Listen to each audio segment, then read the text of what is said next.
이 시간 함께 나누실 말씀 신약성경 누가복음 22장 39절에서 46절까지 말씀입니다.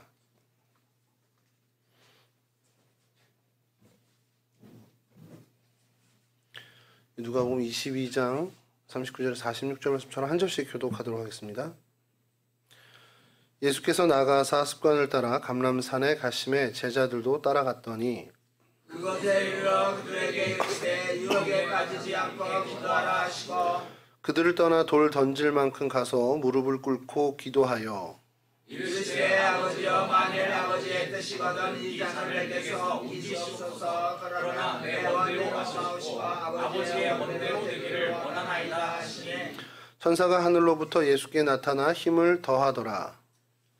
예수께서 힘수가에서 더욱 간절히 기도하시니 땀이 땅에 떨어지는 비방울같이 되더라. 기도 후에 일어나 제자들에게 가서 슬픔으로 인하여 잠든 것을 보시고 이르시되 어찌하여 잠드냐 시험에 들게 일어나 기도하라 하시니라. 아멘. 아멘. 오늘 성경 속 장소와 사건은 감람산을 저희가 좀 살펴보려고 합니다. 성경의 감람산은 이제 여러 다른 표현으로 좀 등장을 하는데요. 그 구약에서는 예루살렘 앞산이라고도 좀 표현이 되고요. 또 에스겔서 같은 경우에는 성읍 동편산으로 지칭이 되기도 합니다. 또 열왕기에서는 이 산의 이제 제일 끝자락에 있는 봉우리를 멸망산이라고도 하는데 그건 또 잠시 후에 그 사연을 좀 말씀드리고요. 그리고 오늘 신약 성경에서도 감람원이라고도 하고 감람산이라고도 하고요. 또 저희가 가장 많이 좀 이렇게 어떻게 혼동이 될 수 있는 겟세마네와 이 감람산은 뭐가 다른가 이렇게 좀 구분을 좀 지을 필요도 있죠. 감람산이라고 하기도 예수님께서 감람산에 가서 이 오늘 우리 누가복음에서는 이 장면 하나님 앞에 간구하는 기도가 나오는데 마태와 마가에는 감람산이라는 표현을 하지 않고 겟세마네 동산이라고 표현을 하죠. 그렇게 이제 호칭이 좀 달라지기도 합니다. 감람산, 그 감람산이 무슨 뜻인가라는 것을 이제 성경학자들이 이제 오래전부터 얘기를 해온 것이 뭐 그렇게 큰 논란이 없는 건데도 불구하고 저희 나라 표현으로 할 수 있는 표현이 없다 보니까 이 원래의 원어인 마할레 하제팀이라는 이 원어를 저희 말로 그냥 감람이라는 한자어를 이제 붙인 거죠.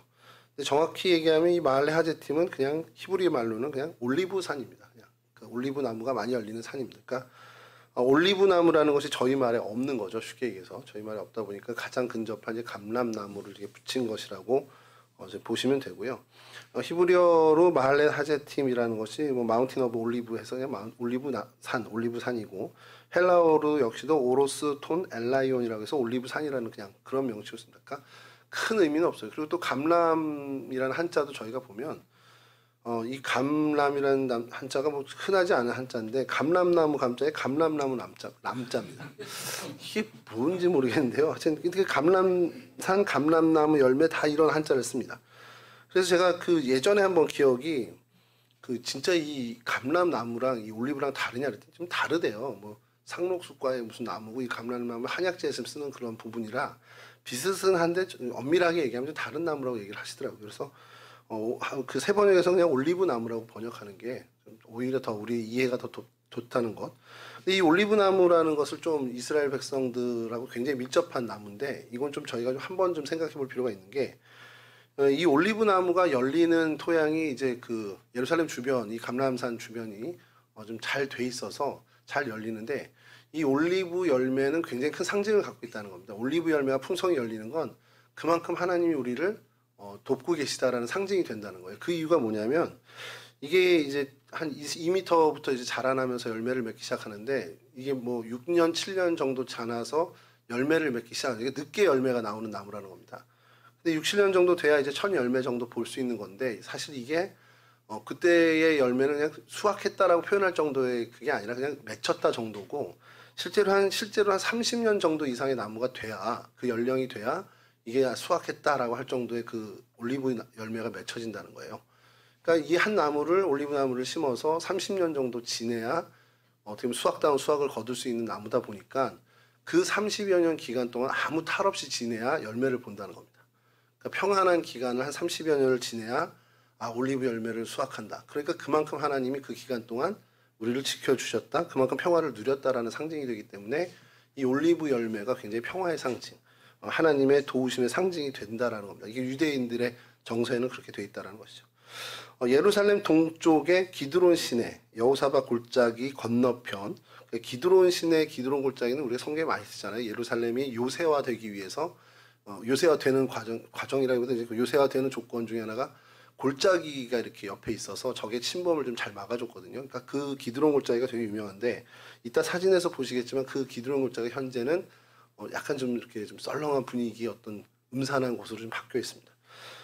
그곳이고요. 그래서 이 감람산이 이 동편에 있는데 이 산 입장에서 봤을 때 서편 기슭이 겟세마네 동산입니다. 그러니까 예루살렘 방향 쪽이죠. 그쪽이 겟세마네 동산이고 그 반대쪽 기슭은 벳바게 그리고 베다니 마을로 가는 길이라는 거죠. 그렇게 이제 성경에서 많이 등장을 하는데 뭐 이렇게 말씀드려도 잘 모르시니까 사진을 좀 보시죠. 일단은 첫 번째 이게 지도입니다. 그러니까 여러분 이제 저희 이제 많은 시간 했으니까 예루살렘이 대충 팔레스틴 지역에 어디쯤 있다는 거 알고요. 그리고 예루살렘 안에 이제 옛날 올드 예루살렘하고 이렇게 있는데 여기 그 황금돈 사원이라고 있는 그 지역이 여기 성전이라고 보시면 솔로몬 행각 저기라고 보시면 성전이라고 되어 있는 데를 보시면 되고 거기 오른쪽이 기드론 골짜기입니다. 죄송합니다. 이 기드론 골짜기에서 이제 저편으로 넘어가야 이제 감람산이 보이는데요. 이 기드론 골짜기 저편에 보는 걸 이제 사진으로 보시면 다음 사진 보여주시면 이제 이쪽에서 보는 거죠. 저쪽 편에 이렇게 이 앱에다가 좀 이따 설명을 드리고요. 저렇게 높은 산이 보입니다. 그러니까 예루살렘 성전과 저 높이 봉우리가 한 30m 차이가 난다고 해요. 높이가. 그러니까 이쪽에서 보면 산이 하나 있는 거죠. 저 동편에 산이 있는데 그 동편의 산이 이제 감람산 이제 전경이 되고 그다음에 이게 이제 성전에서 바라보는 것 말고 이제 길에서 들어가는 이제 라이언 게이트라고 하는 그곳에서 보는 사진인데 다음 장 넘겨주시면 이제 이렇게 해서 진입로로 들어가서 아래로 골짜기로 내려가서 올라가야 저 산에 이제 이룰 수 있는 겁니다. 저기가 이제 감람산이고요. 그래서 어느 블로거가 이게 좀 뭐 구글 지도도 되게 어렵고 하니까 요런 걸 하나 올려놨습니다. 한번 다음 사진 보여주시면 손으로 그린 거예요. 그래서 좀 제가 좀 움직이겠습니다. 요 부분이 아까 그 예루살렘 성전 그 족터고 그래서 동편으로 이렇게 바라보면 여기 여러 개 보이시겠지만 저 좀 보면서 하겠습니다. 눈물교회라는 게 저 가운데 있는 약간 뿔 3개가 있는 게 눈물교회라는 교회고요. 좀 이따가 또 설명해 드리고요. 그다음에 길 아래쪽으로 내려오면 겟세마네라고 이렇게 보이고 그 옆에 만국교회라고 되어 있는데 겟세마네 기념교회인데 이게 만국교회로 이름을 같이 통용해서 쓰고 있습니다. 그래서 그 길 따라 쭉 위로 올라가면 눈물교회를 거쳐서 저기 갈림길인데 오른쪽 이제 전망대인데 그 전망대에서 보는 사진 또 한번 이따 보여드리고요. 그래서 더 올라가면 주기도문 교회가 있는데 여러분 이제 저희가 지금 역사적으로 전승된 자리가 있고 말 그대로 전승을 위해서 전승된 자리가 있어요. 그래서 실제 여기서 그런 일이 벌어졌다라고 하는 유적지가 있는 반면 여기서 그런 일이 있었대라고 전승되어 온 자리가 있는데 여기가 주님께서 제자들에게 기도를 가르쳐 주신 자리라고 이제 전승되어 온 자리라 그 자리에 주기도문 교회가 세워졌습니다. 그리고 그 앞에가 주님께서 승천하신 자리라고 해서 이제 승천 기념 교회가 있고요. 그 위로 올라가면 뭐 하다사 병원도 있고 뭐 독일에 무슨 병원도 있다고 하더라고요. 그래서 그렇게 있고 아까 그 전망대 여기 있잖아요. 요 가운데 전망대 그쪽에 선지자들의 무덤이 있다고 그래서 뭐 하박국의 무덤이 있다라고 뭐 이렇게 전승도 있다고 합니다. 그래서 그거는 뭐 정확히 밝혀진 건 아닌데 그래서 쭉 내려오고 이런 식으로 그래서 아까 말씀드린 제일 밑으로 아래로 내려온 여기가 아까 그 사진 찍은 라이언 게이트입니다. 거기서 이쪽으로 바라본 사진이고요. 예, 요 정도 이렇게 좀 어떻게 지도를 누가 글을 올려오셨는데 그래서 말씀드린 아까 처음에 봤던 이 예루살렘에서 동편을 봤을 때 보였던 그 교회가 그 겟세마네 기념교회인데요. 다음 사진 보여주시면 이런 외관을 갖고 있습니다. 그러니까 예수님께서 그 땀이 핏방울 같이 떨어진 그 기도의 열심을 했던 그 자리다. 그래서 그 기도의 그것을 뭐 벽화로 많이 해놓고 그렇게 했다고 하고요. 그래서 다음 사진을 보여주시면 요 문구를 마태복음 26장 39절 요 문구를 해서 기념을 해놓고 있다고 합니다. 그리고 내부는 이게 정교회 그러다 보니까 그래서 정교회 교회다 보니까 다음 사진이요. 예, 맞습니다. 다음 사진, 그 다음 사진. 예, 정교회의 어떤 그런 특유의 모습들을 좀 갖고 있다고 합니다. 그 다음 교회가 이제 아까 그 봉우리 세 개처럼 돼 있는 눈물 교회인데 이 다음 사진 보여주시죠. 예, 그 위에 이렇게 뭐 이렇게 동그랗게 돼 있는 게 아니라 눈물을 상징하는 해서 눈물 교회이고요. 그 다음 사진은 이제 승천 기념 교회인데 뭐 사장님들이 있는 사진을밖에 못 구해서 여기에 좀 독특한 것이 하나가 있는 것이 다음 사진 보여주시면 이게 발자국을 하나 이렇게 해서 유리관 이렇게 못 하게끔 이제 보존을 해놨단 말이에요. 그래서 마지막 예수님이 서 계시다 승천하신 곳이라는 겁니다. 저희가 진짜인지는 잘 모르지만 여하튼 그 발자국이 있대요. 그래서 꼭 한번 가보고 싶은 곳 중에 하나가 전 여기입니다. 성지순례 아직 못 가봤는데 진짜 가서 그 발자국이 블로그에 보면 어느 분들 얘기는 이렇게 예수님 발이 컸어 뭐 이렇게 하는 사람도 있고 발자국 아닌데라고 하는 분들도 있더라고요. 이렇게 보니까. 근데 어쨌든 그 돌 위에 발자국이 있고 거기서 주님께서 승천하셨다 이렇게 해서 그걸 기념하는 교회로 지었죠. 그 다음 교회가 이제 주기도문 교회인데 주님께서 기도를 가르쳐 달라는 제자들의 다음 사진이요. 요청에 이제 거기서 기도를 가르쳐 주셨다라는 그 전승이 내려오는 자리고 이 교회는 외관의 어떤 독특함보다는요 안에가 좀 독특한데 다음 사진 하나 보여주시면 이렇게 복도가 있잖아요. 채광이 잘 되는 복도인데 벽에 뭐가 있는 것 같지 않습니까? 다녀오신 분들은 뭐 대본 아시겠지만 벽에 뭐가 써 있어요. 눈치 이 정도면 아실 것 같은데 주기도문 교회니까 뭐가 써 있겠습니까? 주기도문이 써 있습니다. 다음 사진 보여주시면 예 이게 근데 한번 읽어보실래요? 하늘에 계신 우리 아버지 아버지의 이름이 거룩히 빛나시며 저희가 외우는 거랑 좀 다르죠. 예, 그래서 저는 이게 단 줄 알았는데 한참 또 찾다 보니까 다음 사진 보여주시죠. 예, 개역 한글판이 하나 또 있더라고요. 그래서 우리만 특혜인가 싶은 거죠. 이건 저희 지금 하고 있는 거 거의 유사한 개역 한글판에 유사한 그 주기도입니다. 그래서 다음 사진 보여주시면 이 복도에 세계 각국의 모든 언어, 그러니까 모든 언어까지는 아니겠지만 대표적인 언어들로 주기도문이 다 이렇게 쓰여져 있다는 겁니다. 생각 잘한 것 같아요. 그래서 저는 유대인들이 장사 잘하잖아요. 돈 버는데 돈 냄새 기가 막히게 맞는데 이런 데서도 정말 대단한 사람들이구나라는 생각이 좀 들더라고요. 자, 그리고 아까 지도에서 보였던 전망대 이제 이곳 이제 겟세마네인데 이제 감람산 정상의 전망대인데요. 그 사진입니다. 다음 보여주시죠. 그곳에서 좀 멀리서 본 거죠. 저기 황금돔 사원이 보이고요. 여러분 이 밑에 보이는 여기가 이제 이쪽이 이 나무 있고 이쪽이 이제 기드론 골짜기입니다. 뭐가 있는 것 같습니까, 여러분? 이게 뭐처럼 보이세요? 나무 사이에 이렇게 다 돌들이 많은데 다음 사진 좀 보여주시죠. 이건 좀 가까이서 찍은 건데 기드론 골짜기의 앞쪽만 보이는 거고 바로 전에 사진 다시 한번 보여주시겠습니까? 이게 뭘 것 같습니까, 여러분? 이게 공동묘지입니다. 기드론 골짜기가 이제 묘지인데 저희처럼 아니면 서구처럼 뭔가 이렇게 사람을 이제 저거 하고 뭔가 이렇게 비석을 세우고 심고 하는 게 아니라 석관 그대로 이렇게 노출을 시켜놓는 거예요. 그러니까 돌로 관을 만들어서 시신을 넣고 뚜껑을 덮고 그냥 그렇게 이렇게 놔두는 겁니다. 요게 여러 사진들이 좀 올라온 게 있는데 조금 저희 여기서 보여주기 좀 그럴 것 같아가지고 여기 멀리서 찍은 사진만. 그래서 다 하나하나의 관이 있고 그래서 근데 이게 굉장히 유대인들에게는 자연스러운 모양이에요. 이렇게 그냥 그 동네에 묘지가 이렇게 있고 그냥 사람이 죽은 사람 누워 있다라는 게 저희처럼 이렇게 뭔가 터부시하고 하는 거는 아닌 분위기라고 얘기를 하더라고요. 요런 분위기 여기가 이제 감람산의 이제 현대 모습이고요. 그래서 다음 사진 보여주시면 이게 이제 정확한 그 동네의 배치도입니다. 그래서 요 지도를 가지고 가면 볼 수 있대요. 이렇게 길 따라 갈 수 있고 묘지 넘어서 눈물교회 있고 또 올라가면 전망대 있고 또 올라가면 호텔도 있고 주기도문 교회도 있고 승천하신 그 교회 러시아 정교회 교회인데요.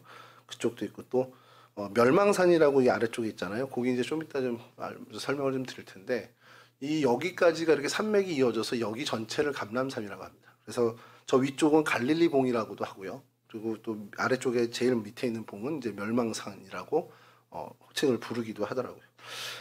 이렇게 사진은 좀 보셨고요. 그래서 오늘날의 이 봉우리가 이제 뭐 올리브산이라고 영어로는 그렇게 되어 있지만 이제 아랍어로는 라셀 메샤리프라고 해서 감독관의 머리라는 식으로 이제 직역하면 그렇게 되는데 뭐 저희 번역기를 돌려도 나오진 않더라고요. 이게 근데 그 뜻이 이제 감독관의 머리라는 뜻을 가진, 그러니까 아마 그쪽에서 뭐 높은 우두머리 산이다 뭐 이런 식의 어떤 의미가 아닐까라는 생각을 합니다. 그래서 그 봉우리 그쪽에 아까 말씀드린 것처럼 하다사 병원이 있고요. 독일의 루터 병원이 이제 그 양 교회가 그 병원이 그쪽에 있는데, 하다사 병원이, 여러분 하다사가 누군지 아시죠? 구약에 혹시 하다사, 제가 이게 대학교 2학년 에서 3학 넘어 성경 시험 볼 때 틀린 주관식에서 틀린 문제라 지금까지도 기억을 하고 있습니다. 하다사가 누군지를 이제 써야 돼요, 주관식으로. 하다사가 누구야? 에스더의 유대식 이름이 하다사인데, 그때 틀리고 나니까 지금 또 30년이 넘었는데도 지금도 안 까먹습니다. 그래서 그때 틀리길 잘했다 이런 생각을 좀 하게 되는데, 그 이름을 따서 병원을 짓고 있고요. 그다음에 루터 교회에서 이제 빅토리아 루터 병원이라고 해서 이제 거기도 있고, 말씀드린 것처럼 갈릴리 봉이 이제 가장 우뚝 솟은, 그래서 망대라는 뜻을 갖고 앳 루트라는 이제 칭호로 지금 불리고 있는 상황이고, 이 뭐 아까 말씀드린 것처럼 감람산 중앙이 예루살렘과 한 30에서 33m 정도 높이 차이가 있어서 살짝 더 높은 그 정도 있다라는 게 지리적인 어떤 그런 설명들입니다. 그러면 이제 저희가 이제 이 감람산이 성경에서는 좀 어떻게 언급됐는지를 좀 살펴보려고 하는데요. 구약에서 먼저 언급된 것은 다윗이랑 먼저 연결이 되어 있습니다. 사무엘하 15장 30절입니다. 이거 좀 읽어드릴게요. 다윗이 감람산 길로 올라갈 때에 그의 머리를 그가 가리고 맨발로 울며 가고 그와 함께 가는 모든 백성도 각각 자기의 머리를 가리고 울며 올라가니라. 어떤 장면이니까 뭔가 다윗이 굉장히 안 좋은 상황인 거죠. 감람산으로 가는데 뭐 머리를 가리고 맨발로 울면서 가는, 압살롬에게 쫓겨서 도망가는 그 찰나의 이제 모습입니다. 그래서 압살롬 반역을 피해서 감람산 그 산길로 피신한 거죠. 그러니까 예루살렘 아까 거기 있었죠. 그래서 동편 감람산으로 얼른 몸을 피해서 넘어서 요단강을 건너가는 그러한 여정에 이 감람산이 등장을 하고요. 두 번째 이제 구약에서 좀 언급되는 것들에 연관되는 건 또 솔로몬인데, 열왕기상 11장 7절입니다.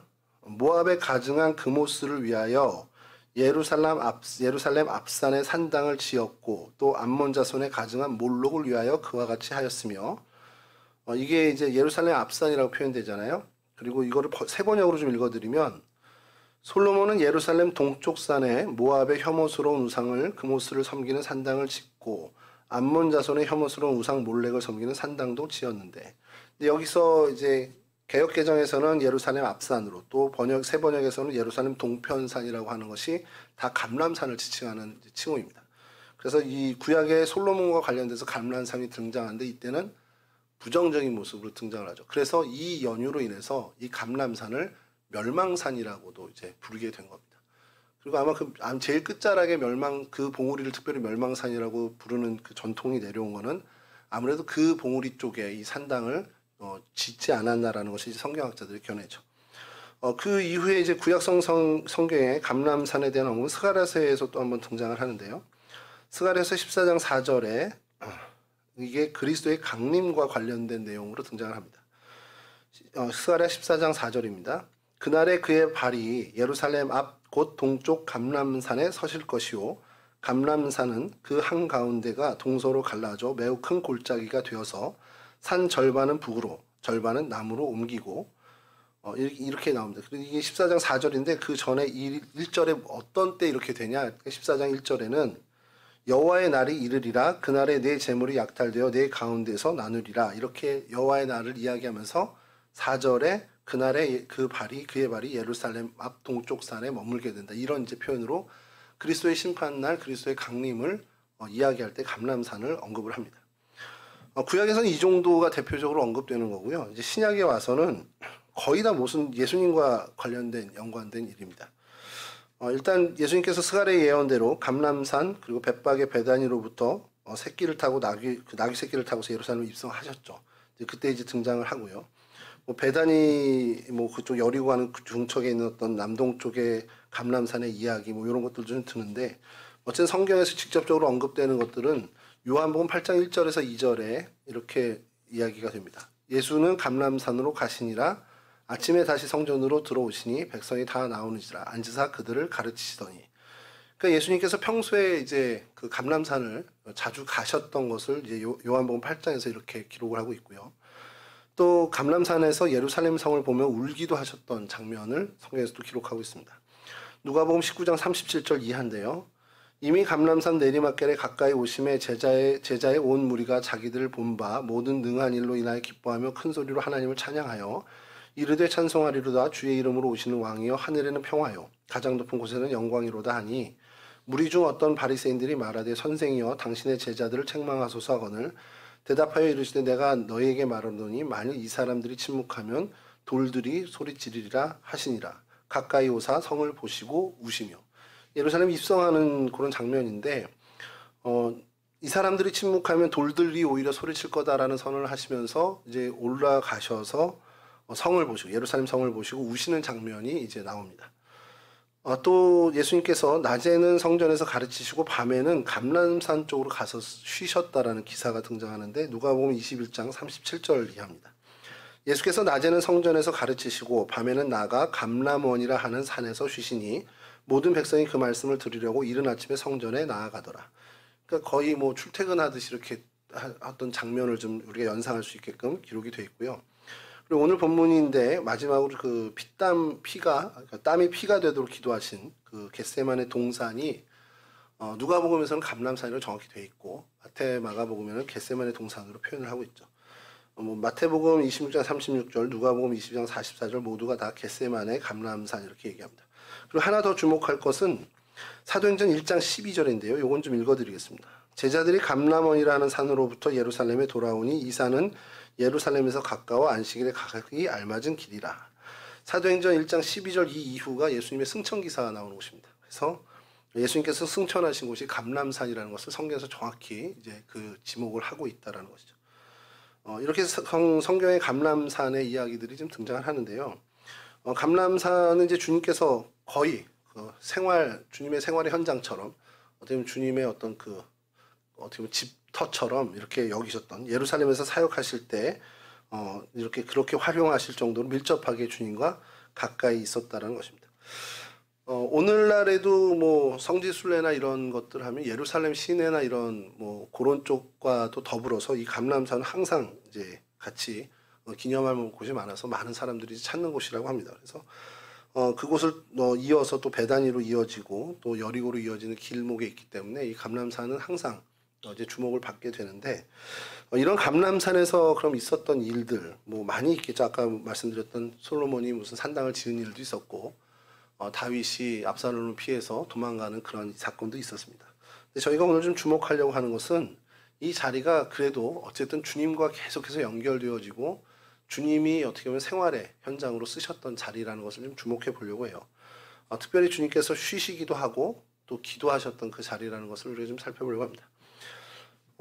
예수께서 나가사 습관을 쫓아 감람산에 가심에 제자들도 쫓았더니 이 말씀의 습관을 쫓아 이 부분을 좀 주목했으면 좋겠습니다. 예수님께서 항상 어떻게 보면 습관이란 몸에 밴 것처럼 그 자리에 그냥 항상 잘 머무셨다라는 것을 저희가 해야 되는데 그런 이야기를 좀 듣게 됐어요. 말씀을 준비하다가 깊은 바다에 사는데 물고기는 아니에요. 그러니까 생선은 아닙니다. 근데 육지동물이라고 하기도 어렵습니다. 근데 어쨌든 폐로 호흡을 해요. 무슨 동물인지 아시죠? 제가 어렵게 얘기했나요? 쉽게 말하는 그걸 잘 못해서 그런지. 깊은 바다에 살아요. 그러니까 사는 자리는 바닷물입니다. 근데 생선은 아니에요. 물고기로 분류하지 않습니다. 근데 그럼 이 동물이 육지동물이야? 그럼 육지동물은 또 아닙니다. 근데 새끼를 낳고 젖먹이를 하고 폐로 호흡을 해요. 아가미로 호흡하는 게 아니라. 무슨 동물인지 아시죠? 예, 고래입니다. 고래가요.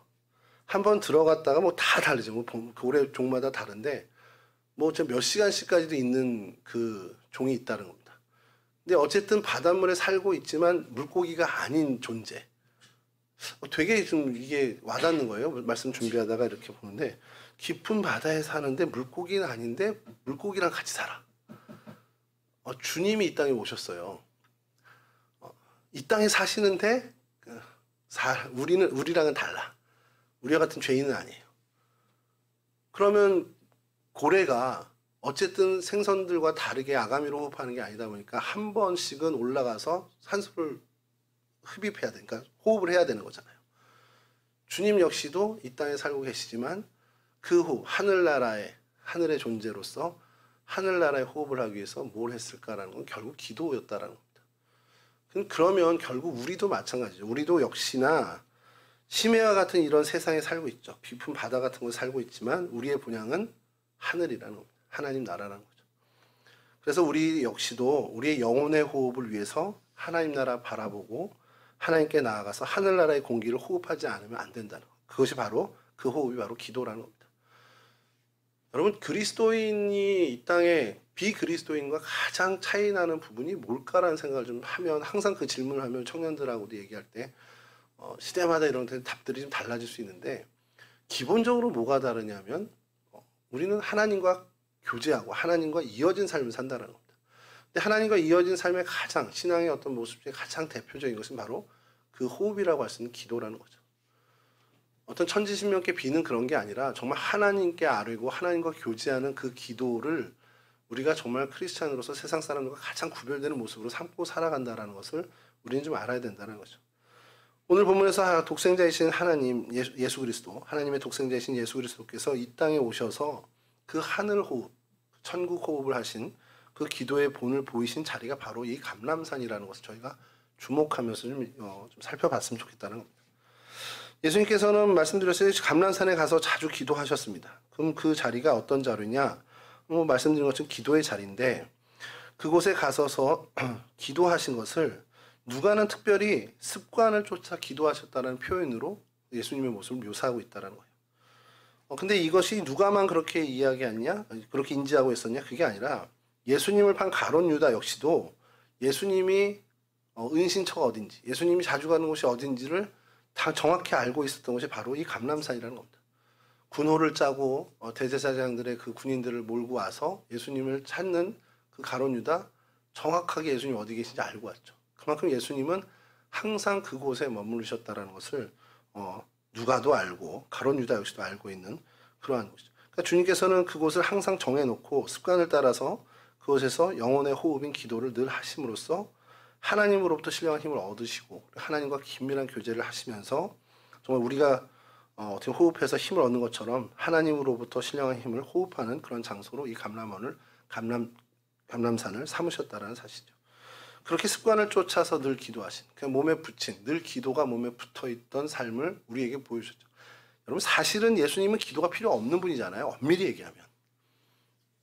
예수님 자체가 하나님이신데 무슨 사실은 기도가 필요하겠습니까만 왜 그럼 주님께서 우리에게 이런 모습, 누가에게도 가룟 유다에게도 그 당시의 제자들과 오늘을 살아가는 저희들에게도 주님께서 그 기도의 삶을 몸에 배인 것을 의도적으로 보여주신 이유가 뭘까라는 것은 저희는 아주 답이 단순합니다. 우리도 그렇게 살길 원하시는 거죠. 주님이 가신 그 삶의 모습대로 그 걸어가신 길대로 그 기도의 어떤 모습대로 우리도 그렇게 살기를 원하셔서 그 모습을 보여주셨다는 거예요. 그러니까 습관을 쫓아 늘 기도하신 주님의 모습을 본 저희는 역시나 우리도 습관을 쫓아 기도하는 삶을 살아야 한다는 것을 명심하고 살아야 한다는 겁니다. 두 번째로 생각하는 것은 예수님이 감람산을 기도의 골방으로 삼으셨다는 거죠. 오르면서 하나님께 기도하는 처소, 자신만의 기도의 골방을 만드신 것을 보여주면서 우리에게도 또 말씀하시는 것은 우리 역시도 그 기도의 골방을 만들라는 거죠. 고요하게 하나님과 교제하는 그 자리, 그 시간, 그리고 하나님의 말씀을 귀 기울이고 그 말씀을 알아듣기 위해서 애쓰는 그 공간과 자리와 시간을 우리도 확보해야 한다는 겁니다. 그분과 하나님과의 교제는요, 예수님이 이제 어떤 모범의 교제를 보여주셨냐, 바리새인들처럼 대로나 광장에서 드러내놓고 이렇게 하나님과 교제해야 돼, 어떤 모습을 보여야 돼, 이렇게 하시지 절대 않으셨다는 겁니다. 정말 은밀한 중에 하나님과 교제하고 하나님의 말씀을 듣고 하나님께 아뢰고 그런 하나님과의 깊은 교제를 나누시는 것을 모범을 보여주셨는데 이 감람산에서요. 그걸 저희들에게 말씀하시는 것은 결국 우리도 그와 같이 어떤 방해 요소가 전혀 없는 곳에서 하나님과 깊은 교제를 나누는 그런 기도의 골방이 우리에게 필요하다는 것을 말씀해 주신다는 것이죠. 그러니까 우리 역시도 주님의 제자로서 살아갈 때 바로 이 감람산과 같은 기도의 골방을 확보하는 일에 힘을 써야 한다는 거죠. 내 기도의 자리가 어디지? 어디에서 내가 기도할 때 하나님과 깊은 교제를 더 나눌 수 있지? 늘 그것을 고민하며 찾고 그곳에서 기도하는 데 힘쓰는 그런 시간을 또 그 자리를 찾아야죠. 사실 바라는 건 그게 저희 교회 새벽 기도가 됐으면 좋겠어요. 새벽에 이 자리 이곳에서 뭐 매일 아니어도 어떻습니까? 그냥 내가 하나님과 교제하고 하나님과 깊은 교제하고 하나님께 아뢰고 하나님 말씀 듣는 자리를 내 기도의 골방을 우리 태바울 3층으로 삼겠다 이렇게 각오하시고 될 때마다 어쨌든 새벽에 자리를 지켜나간다면 그 시간들이 쌓여 나가서 우리가 정말 기도의 사람으로 우리의 기도의 골방에서 하나님과 은밀한 중에 만나는 그러한 어떤 신앙의 성장들이 이루어지지 않겠냐라는 생각을 좀 하게 됩니다. 제가 기도를 이제 말씀을 준비하면서 오늘 기도가 사실 중심인데 그러다가 이제 아까 말씀드린 것처럼 주님의 호흡 그리고 뭐 고래 호흡 이렇게 하다가 호흡에 대해서 좀 엉뚱하게 이제 꽂힌 거예요. 그래서 여러 책을 하는데 이재철 목사님 책 중에 이런 부분들이 좀 나오는데 너무 이게 마음에 들어서 이제 좀 나름대로 계속 생각하다 보니까 약간의 좀 이야기들이 좀 이걸 좀 나눴으면 좋겠다는 생각이 들더라고요. 여러분 기도가 우리의 호흡이다라고 생각할 때 이 호흡에 대해서 생각하는 시간을 좀 갖게 되면 호흡이 굉장히 중요하다는 건 다 알잖아요. 저도 알고 여러분들도 알고.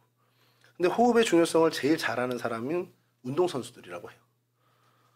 특히 수영선수들이나 아니면 수영을 하는 사람들이 바다 수영을 할 때 호흡법과 그 수영장에서 호흡법이 완전히 다르다는 거죠. 바다 영법의 호흡으로 수영장에서 하면 나가지도 않고 또 수영장에서 하는 그 호흡법으로 바다에서 할 땐 아주 탁월하지 않고는 이제 쭉쭉 나가지 못한다는 거예요. 그러니까 바다에서 하는 영법이 다르고 호흡법이 다른 것처럼 수영장에서 하는 영법과 호흡법이 다르다는 겁니다. 근데 이거는 수영만이 아닙니다. 스포츠마다 그 호흡이 다 다르죠. 축구의 호흡과 야구의 호흡이 다릅니다. 중거리 선수, 중거리 달리기 선수와 장거리, 단거리 달리기 선수의 호흡법이 다 다릅니다. 그리고 이거는 어떤 운동선수만이 아니라 일상에서도 그래요. 예전에 제가 신교 집사님 기억할지 모르겠는데 신교 집사님이 한창 그 촬영 이런 거 다닐 때 그때 이제 청년이니까 기호 형제 이러면서 기호 형제도 영화 감독하고 뭐 이런 얘기할 때 그때 제가 나눴던 얘기를 아직까지도 잊혀지지 않는 것 중에 하나가 CF 감독의 호흡과 장편 영화 감독의 호흡이 다르다라는 얘기를 하는 거예요. 처음에 그게 무슨 말인가 했는데 이제 살아보면서 그게 느껴지는 거예요. 뭔가 빨리 결론을 내야 되고 뭔가 막 임팩트 있는 어떤 것을 하려고 하는 그 작업의 호흡과 잔잔한 중에 뭔가 은밀한 메시지를 전하는 어떤 그런 작업은 그 호흡이 다르다는 거죠. 근데 여러분 인생도 마찬가지입니다. 우리가 어떤 호흡으로 살아갈 것인지 그리고 그 호흡에 따라 사는 것으로 우리의 삶이 완전히 달라진다는 거죠. 그래서 여러분 이거를 이렇게 생각하고 있는데 기가 막히게 하나님의 말씀을 주셨어요. 요한복음 20장 22절입니다. 이거 좀 띄워주시죠. 요한복음 2장 20장 요한복음 20장 22절 우리 같이 한번 읽어보실까요? 시작. 이 말씀을 하시고 그들을 향하여 숨을 내쉬며 이르시되 성령을 받으라. 주님께서 야 니네 성령 받아야 돼 성령 받아라 이렇게 할 때 이 성경에서 숨을 내쉬며 이르시되 그러니까 주님의 호흡으로 우리에게 호흡을 내쉬면서 성령을 받으라. 성령의 충만함 이것은 사실 주님의 호흡이라는 겁니다. 주님의 호흡을 따라 주님의 발자취를 걸어가는 것. 이게 우리에게 주어진 굉장히 중요한 것이라는 거죠. 우리는 주님의 숨, 주님의 호흡으로 살아가는 사람들이라는 겁니다. 내가 내 숨으로, 내 이 세상살이의 어떤 그 호흡으로 살아가는 게 아니라 이것을 넘어서 비록 우리의 두 발이 우리 이 땅에 있지만 그러나 우리의 호흡은 주님의 호흡, 주님의 숨으로 살아가는 사람들이 되어야 한다는 거. 그래야 더 큰 주님의 발걸음, 주님이 이루시고자 하는 뜻, 주님의 어떤 그 영광에 동참하는 삶을 우리가 살 수 있다는 거죠. 그게 사실은 기도라는 겁니다. 우리의 기도의 호흡을 정말 주님을 닮아가는 사람으로 저희들이 살아가는 은혜를 저희가 누려야 한다는 사실이죠. 예, 그러면서 이제 감람산 또 이야기를 다시 넘어가면 이 감람산이 이런 기도의 골방을 역할을 하고 하나님과 교제의 역할을 하면서 동시에 우리에겐 휴식을 주는, 우리에게 다시금 재충전의 그 어떤 기회를 주는, 활력을 주는 장소라는 겁니다. 예수님께서도 이제 말씀을 선포하시고 그러니까 어떤 사역을 하시면서 감람산에서 이제 휴식을 취하시는 거죠. 근데 그 휴식이라는 것이 사역을 중단하는 게 아니라 사역을 위해서 잠깐 멈춤이라는. 그러니까 우리가 휴식과 어떤 포기에 대해서 이렇게 좀 구분을 좀 해야 되는 것이 휴식은 정말 사역을 위해서 재충전하는 거죠. 포기는 낙심해서 그냥 다 중단하는 거고요. 주님께서는 감람산에서 기도하면서 그 휴식, 재충전의 시간을 가지셨습니다. 그러면서 그 재충전의 휴식을 하나님과 깊은 교제를 나누는 것으로 이제 그것을 이제 충전을 하셨죠. 예루살렘 동편에 위치한 이 감람산, 이것은 예수님께 있어서는 휴식의 장소이자 동시에 하나님과의 교제를 통해 새 힘을 얻는 충전의 장소였다는 것. 오늘 뭐 전기차로 치면 요즘 전기차 충전소가 되겠는데, 그냥 그런 역할을 했다라는 겁니다. 이것을 저희가 생각하면서 생각해야 되는 것은 우리도 마찬가지라는 거예요. 우리가 하나님의 일이 됐던 이 세상 살아가는 하나님 맡겨주신 사명을 감당하면서 이 세상 삶을 살아갈 때 안 지칠 수가 없습니다. 분명히 지치죠. 번아웃이 올 수도 있고 정말 완전히 낙심할 수 있는 상황에 몰릴 수도 있습니다만, 그럴 때 우리가 늘 생각해야 되는 것은 주님 안에서 우리가 휴식을 해야 된다. 그러니까 잘 쉬는 것도 정말 좋은 사역이라는 겁니다. 잘 쉬고 잘 재충전을 해야 주님께서 우리를 더 잘 사용하실 수 있게 된다는 것을 우리가 염두에 두고, 하나님을 향해 열심을 내다가 너무 소진돼서 더 이상 하나님이 쓰시지 못할 정도로 망가지는 인생이 되지 않아야 된다는 걸 우리가 생각해야 한다는 것이죠. 그래서 주님과 함께 정말 주님이 우리의 충전이 되시고 주님이 우리 가운데 늘 머물리시면서 우리가 어떤 내 욕심과 내 어떤 과욕으로 오버페이스하지 않는 그런 것이 필요하다는 겁니다. 일전에 제가 신학생일 때 들었던 얘기 중에 좀 재미난 것 중에 하나가, 지금까지도 그냥 계속 마음에 파편처럼 남아있는 게 뭐냐면, 하나님이 책임져 주지 않는 게 있다는 거예요. 하나님이 우리를 인생을 책임져 주시잖아요. 아멘 하셔도 돼요. 우리 인생 책임져 주시는데 하나님이 우리 인생 중에 요 부분은 책임 안 져 주신다는 거예요. 그래서 그 목사님이 하신 얘기가 뭐냐면, 과식하는 배.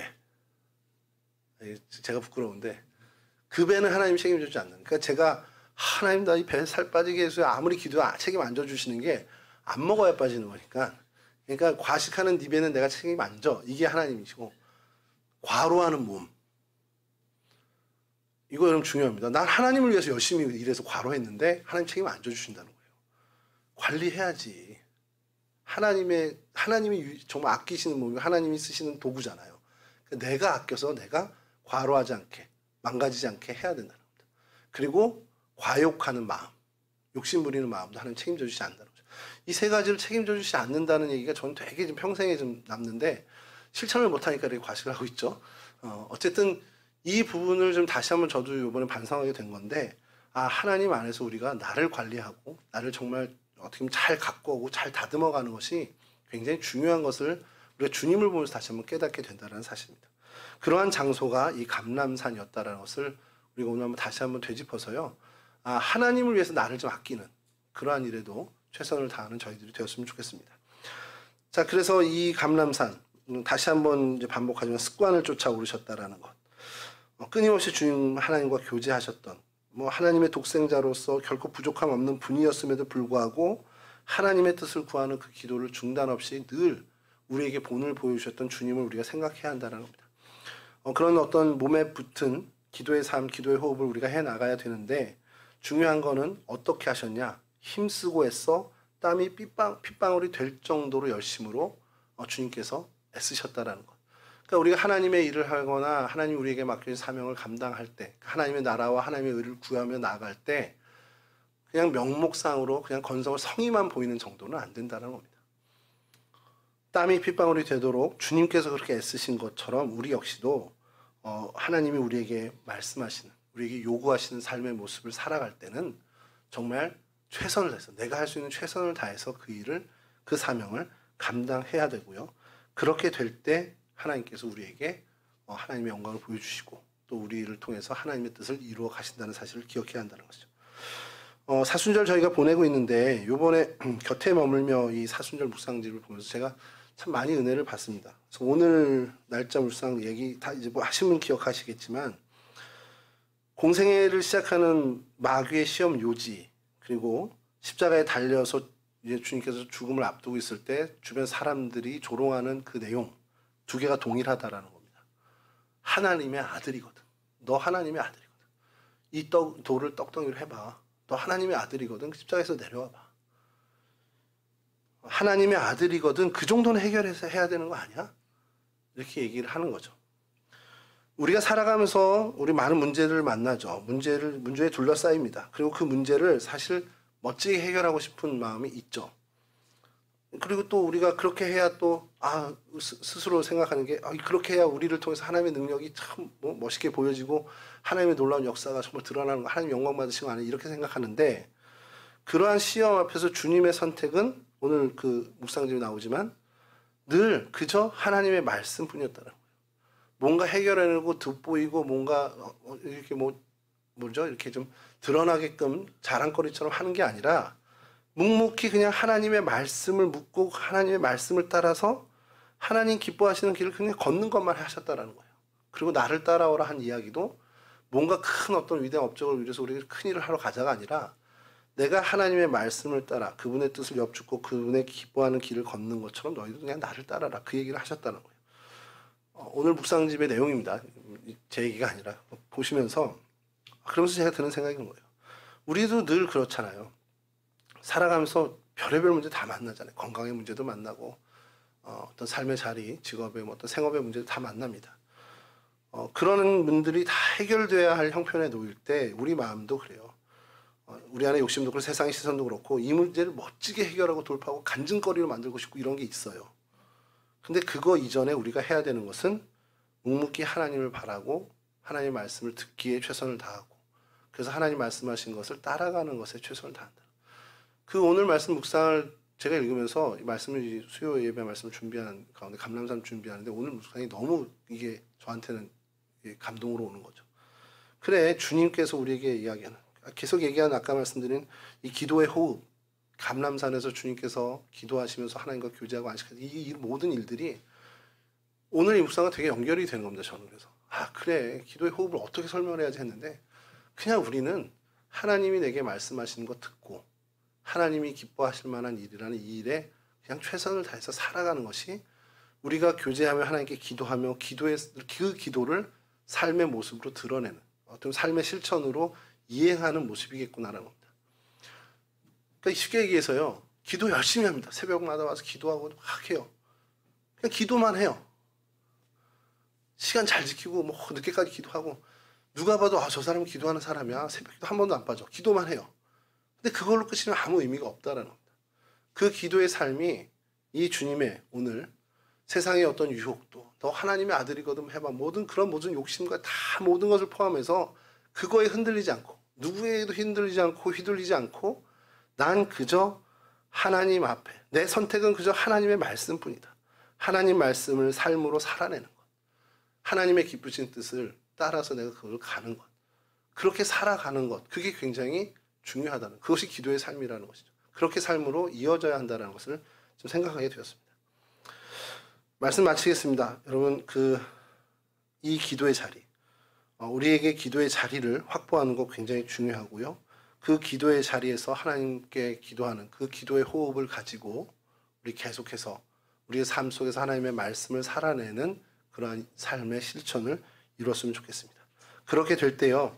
아까 말씀드린 것지만 이 감람산은 원래는 멸망산이었습니다. 열왕기 시절에 솔로몬 시절에 산당을 지어놓은 이후 주님이 회복시키기 전까지 이 산은 그냥 예루살렘 동편에 산당이 많은 멸망산으로 어떻게 보면 조롱받던 산입니다. 근데 주님께서 그 자리를 기도의 터로 기도의 처소로 바꾸시자 이것은 오늘날 저희들에게 거룩한 성소, 거룩한 자리로 변화됐죠. 우리가 어디서 기도하든 우리의 기도의 자리, 우리의 신앙의 어떤 모습이 우리가 정말 하나님이 함께 하시는 그 삶의 자리에서 우리가 선용하게 된다면 그 자리가 어떠한 자리가 됐더라도 그것은 거룩한 하나님이 임하는 하나님의 임재의 자리가 된다는 사실을 우리가 놓치지 말고요.